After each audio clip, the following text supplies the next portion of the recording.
Hey guys, Mr. Middleton here. Today we're going to talk about trig ratios. At the end of this video, you should be able to find missing angle measures using trig, and you should be able to differentiate between when to use an inverse trig function and when not to. Okay. In the previous lesson, we learned how to use trig functions to find missing side lengths. And today we'll look at trig to find missing angles, or angle measures.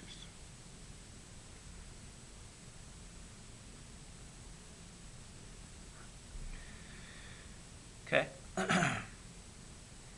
So look at this first example. It says, write out the equation you would use to find the value of the variable. Do not solve yet. So, as we look here, we are, from this angle, we are given the adjacent side and the hypotenuse. And so from our SOHCAHTOA, which hopefully you have memorized by now. Okay, from our SOHCAHTOA, we say, okay, if we have the adjacent and the hypotenuse, we're going to have to use cosine. So we say cosine equals the adjacent, 15, over the hypotenuse. Okay. Where is the variable today? Well, it's by the trig function.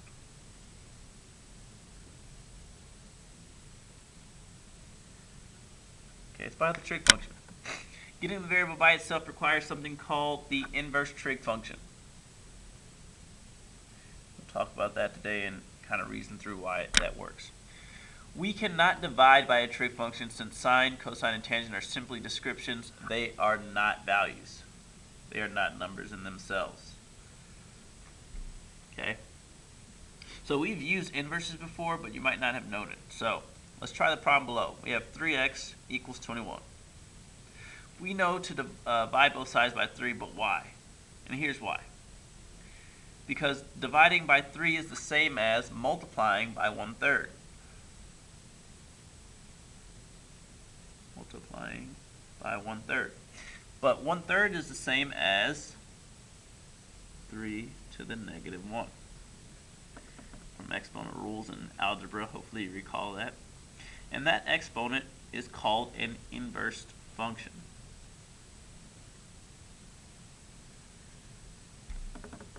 Okay, so 3x equals 21, just in case you guys are in suspense. Okay, that would be the same as me saying 3x equals 21, and I say, okay, let's multiply both sides by 1/3. Well, yeah, the 1/3 basically cancels out here, so we're left with 1x equals 7. Okay, so now using the equation above, let's get rid of the trig function. So here I'll say cosine x equals 15 over 17. We're going to get rid of the trig function. And the way that we get rid of the trig function is we're going to say, okay, I'm going to multiply both sides by cosine negative 1. Okay, the inverse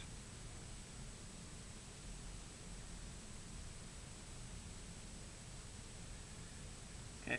On this left side, I know that these will cancel out, just like 1/3 times 3 canceled out. Okay, and so I'll be left with x. But on the right side, I'm left with the inverse cosine of 15 over 17. Okay, again, I'm not going to be able to do that on my own. That is a relationship that the calculator remembers, and so I'll use inverse cosine just in case you guys didn't see how I did that. Second, and then above the cosine button, you'll see that there's a blue cosine negative 1. Okay, inverse cosine 15 over 17. And so you see that once you type that in, you got 28.0.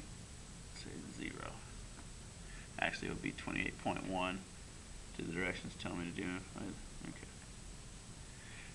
Typically, they'll tell you to round to the nearest degree, so I'll keep it there. Okay. All right.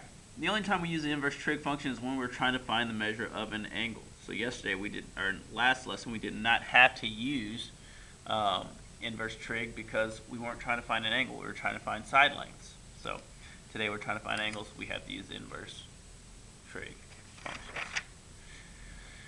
All right. So let's jump into now using these trig functions.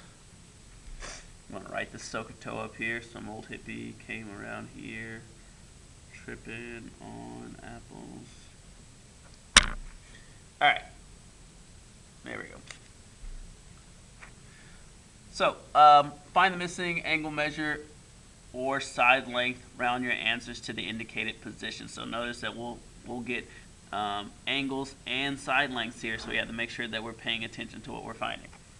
So number one, they're asking us for an angle.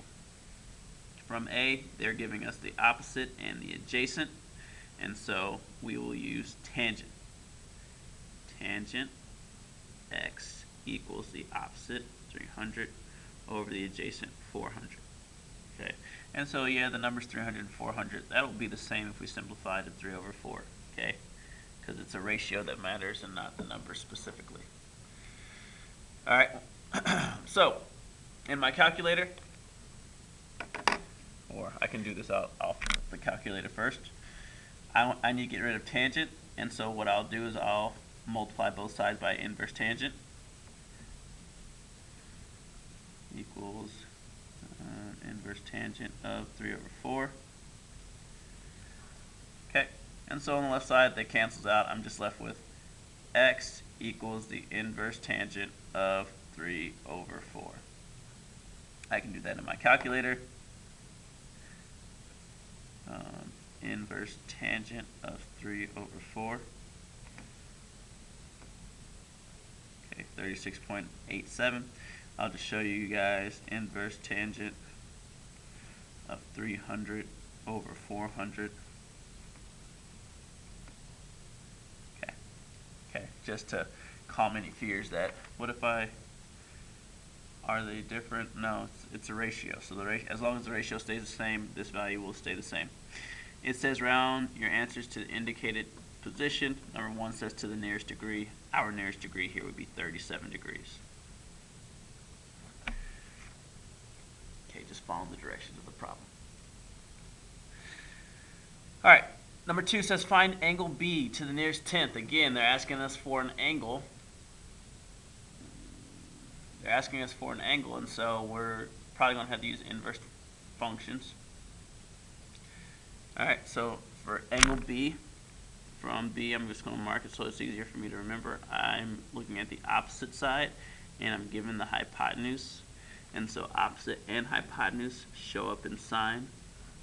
So I have sine B equals the opposite, 12, over the hypotenuse, 13. I'm going to use inverse sine to get rid of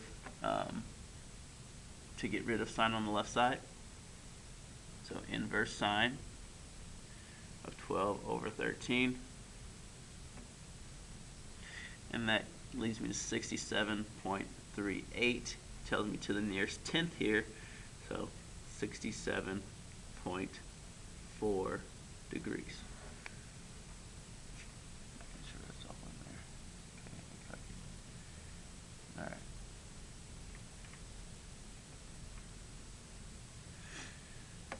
All right, number three, to the nearest hundredth, they want us to find x and y. Notice that x and y are side lengths. They're side lengths, and so I'm looking from this angle because that's the angle that we're given. This is my opposite, this is my adjacent, and this is my hypotenuse.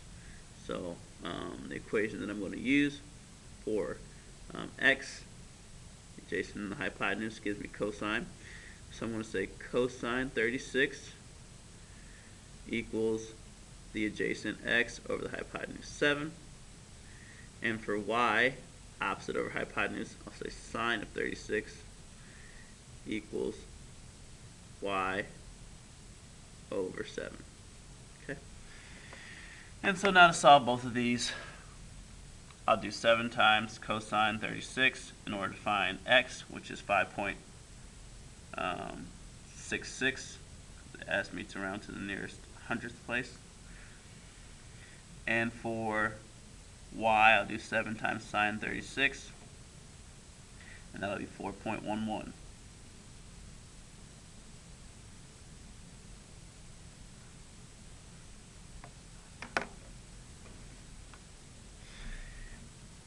Okay? So you are left with number 4. I'd like you to do that. Try that out. Do number 4. Write your equation. Discover, decipher, differentiate. Are you finding an angle or side length? What does that mean? Will you be using inverse operations or not? Write an answer out. Okay? Okay, number 5. A little word problem here.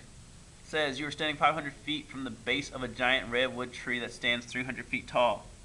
What is the measure of the angle formed from the ground at your feet to the top of the tree to the nearest degree? So anytime we're given a problem like this, I like to draw a picture. Okay, and my picture's great. Look at my tree. It's amazing. Alright, here's the feet, person. Alright, here we go.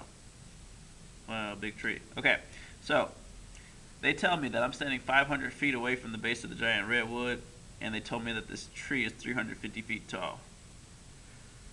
They want the angle from my feet to the top of the tree. Okay. So when they're talking about a height, we know that they're talking about a perpendicular height. Okay. Otherwise, it's not a height. Okay. And so we want to find this, measure this angle that's opposite over adjacent. And so because it's opposite over adjacent, that's TOA, tangent. So tangent x equals the opposite 350 over the adjacent 500. Or we simplify that even more, it's like 7 over 10. So tangent x equals 7 over 10. I want to find out what x is, and I can do that by doing my inverse operation. I know on the left side it cancels out. On the right side I'll have the inverse tangent, 7, 10. And so inverse tangent of 7 over 10 equals 34.99. It says to the nearest degree, and so I know that x will be 35 degrees. Okay. Alright. Again, just to show that it should be the same whether you simplify it or not. Okay.